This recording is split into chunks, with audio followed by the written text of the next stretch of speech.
Well, there's simply no slowing Elon Musk down online as he continues to tweet up a storm. This time, the new owner of Twitter has taken aim at the New York Times. It comes after Matt Taibbi tweeted saying the New York Times says Americans doesn't deserve Donald Trump, but the Times sure does, especially after winning a Pulitzer for a story botched across the years. Within the tweet, he attaches 4 headlines from the Times that references since debunked claims that Donald Trump colluded with Russia to influence the 2016 presidential election. The articles were written post-election, around 2017 and 2018, but since then, most of the accusations against Trump have been shut down. The headlines include Trump campaign aides had repeated contact with Russian interference.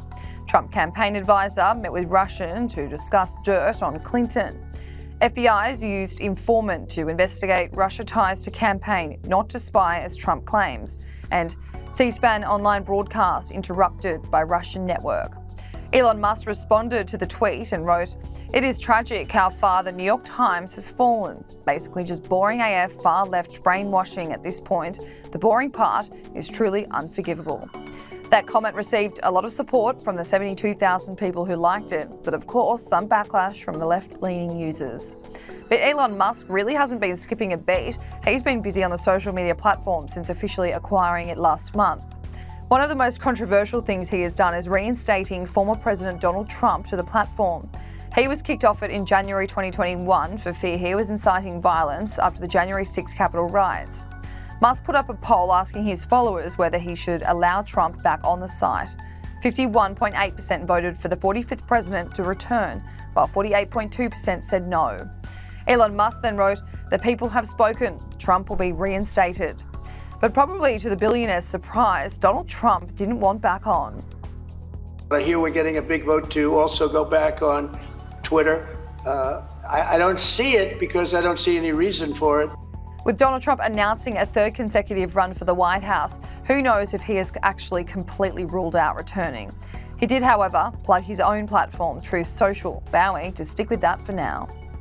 Well, I like that he bought it. I've always liked him. I got along with him very well during my days as president, and I got to know him pretty well.